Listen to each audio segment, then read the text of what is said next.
I think for the first time, you probably take away a couple of turnovers,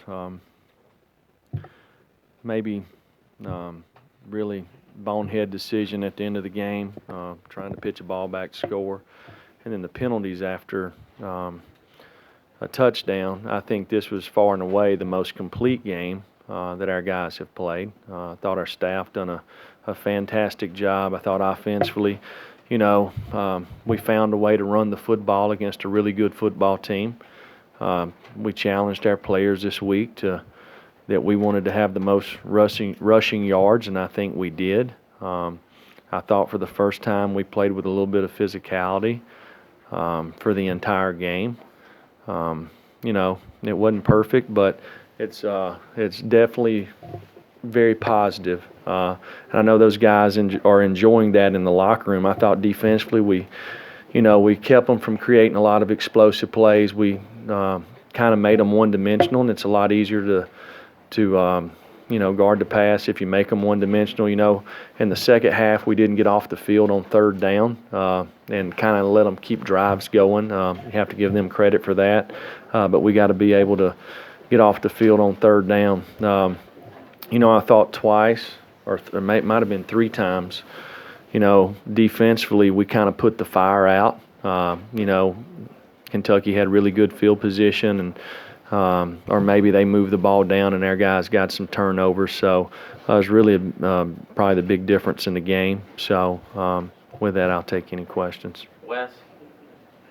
Jimmy, it's never just down to one guy, obviously, but getting Ty back in the running game, how much of a spark did that provide? And did you have a pretty good feeling throughout the week that you were going to have him better this week? Well, I think I've said probably since fall camp that I like the running back room because there was lots of competition. And these guys have kind of competed with each other all season. Ty is a guy that you can get the ball out there with some passes and things out there, and he's got a little bit of juice about him. But he's worked hard to get back. He's a little bit banged up, which all running backs are this time of year. But it was good to have him out there today.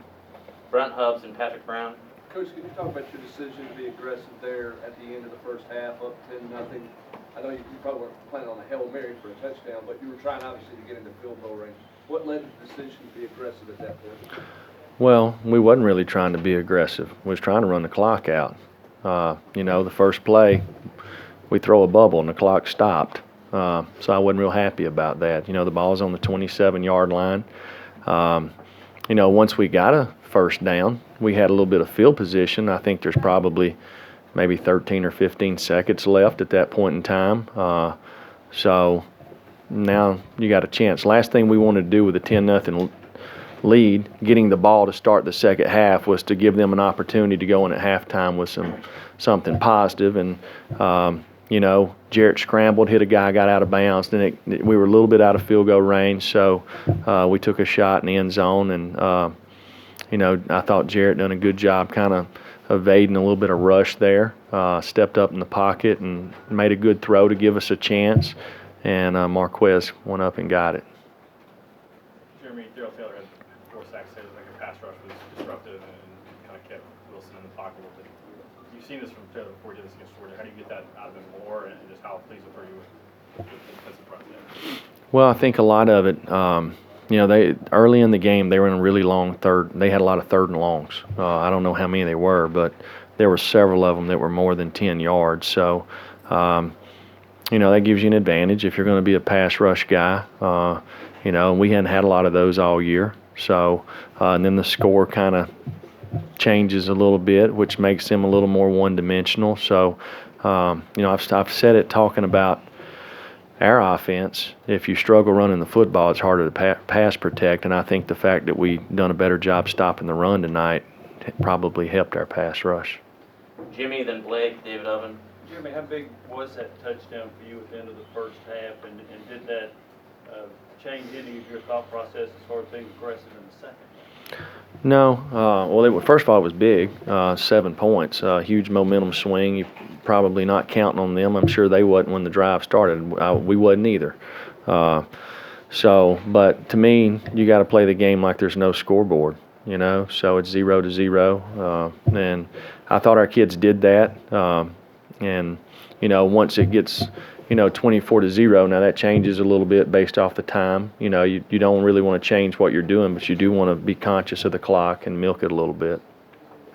Jeremy, it seemed like you guys played with a lot of confidence and swagger tonight. Why do you think that was? I think if you know what to do, that probably gives you a little more confidence. And I think, the longer these guys are in the system, the longer they play the same position, the longer that the guy beside them is the same. Familiarity breeds a little bit of confidence. I think that helps. I've said for a while now, we've practiced really hard every week, and we've improved in practice. I think that helps going against guys every day and competing. To be a good football player, you got to go out there and do it every day to create the right habits, and I think our guys are doing that some. So, and we created some breaks today for ourselves, and the scoreboard got in our favor a little bit, and sometimes that helps. David, Rob, Steve. Jerry, why were you guys all so aggressive on first down early in the game? Took a bunch of shots away. We're just trying to take what we thought was there. These guys are they're really good. Kentucky's been really good stopping a run, and they're really good in the back end. They got a lot of experience for their secondary. There's not a lot of holes, so you need to do it on early downs, and we felt like that was the best thing for us.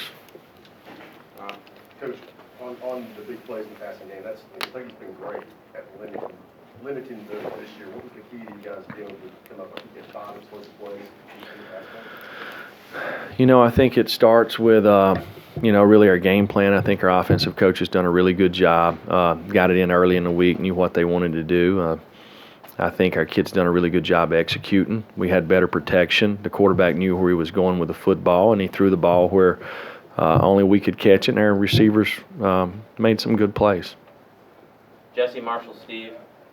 You guys got some contributions from guys like Jordan Murphy, Theo Jackson, Markwell. Obviously, weren't pleased with the pitch, but just what was your takeaway from some guys kind of stepping up today that haven't made a bunch of plays early this season? Well, when people get hurt, and sometimes you kind of, as the season goes, maybe you earn more opportunity. And again, when we first got here, we've practiced 4 groups, 4 teams, and we probably didn't have 4 teams at every position, but we done it anyhow to give everybody opportunity so they could learn. And if guys kind of stay the course, it gives an opportunity for guys to develop in our system. And these guys have kind of earned the right, and the opportunity presented itself, and they took advantage of it. Just in general, to beat a top 15 team, 1 win away from bowl eligibility. Now, what does this just do for your program in your first year to have this kind of win at this point in the season? Well, I think it's important. If you look at all the great teams, they always play well all year, but they kind of play their best ball toward the end. That's when the biggest games kind of show up, and that's one thing that we want to do here in the future as a program. Is we want to be able to finish the season and play our best ball at the end. And so we're 2-0 in November, and that's a good thing. I think our guys are improving and working hard to do it. And we're going to enjoy this win, and then tomorrow we'll get up and go back to work. So there's a lot of football to be played. Marshall, Joe. Jeremy, Garantano set a school record today, most completed passes without an interception.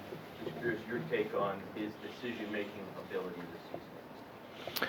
Yeah, I think, Jarrett, first of all, he's a smart guy, and, he's learning a new system, which isn't easy. It ain't easy for anybody. And I think he's done a really good job trying to understand, and he's trying to play within himself, which is important. Lots of times, if a defensive back lacks discipline or a defensive tackle lacks discipline, people don't know it. The ball has to show up there before they know it. If a quarterback lacks discipline, everybody knows it. So I think it's probably a testament to Coach Helton. He's done a really good job keeping him kind of where we want him, and it's good for Jarrett that he's went out there and been able to do that. Of course, he threw one ball there on that check down.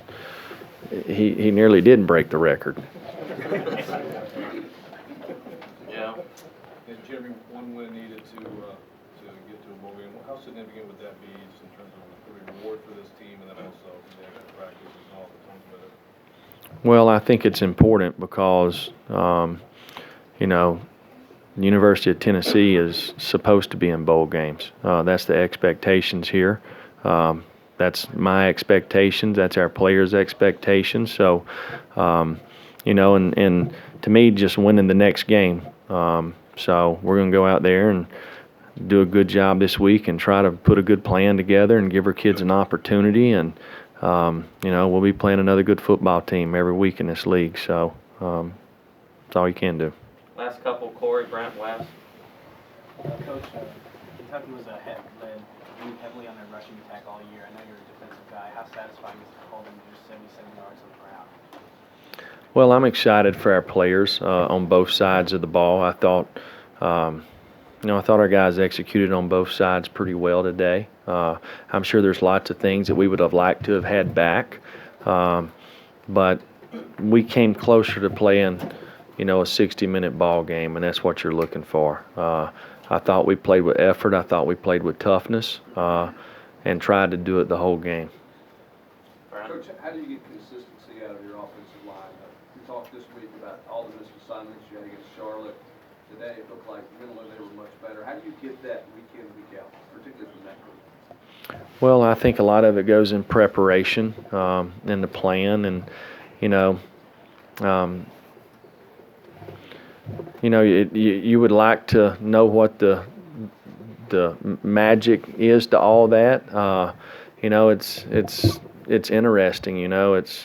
I think creating the right habits. Doing it every day at practice. Probably developing some confidence there. But when you talk about just the entire team, you keep going out there and trying to develop the right habits, whether it's playing the right technique at corner or taking the correct step with a defensive lineman, communicating on the offensive line. There's lots of things that goes into having a good football team or being good as a unit. And our guys are working hard to improve on that, and we got to continue to do that. West, final question. Jeremy, a couple of quick things. One, do you have any update on Bryce Thompson? And secondly, you talked about the role players as a group kind of today. With Jordan Murphy in particular, he was a guy in camp who at times looked like he could kind of make some big plays, and he's done that at times this season. Where is he in his development, and what kind of future could he have? Well, I think Bryce will be fine. He just hit his head over there on the sideline.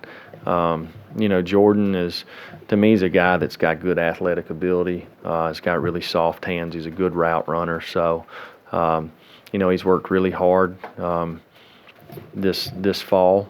He's been banged up some and set him back a little bit, but he's kept a positive attitude, and he'll probably catch a lot more balls before he leaves here. Thank you, Coach.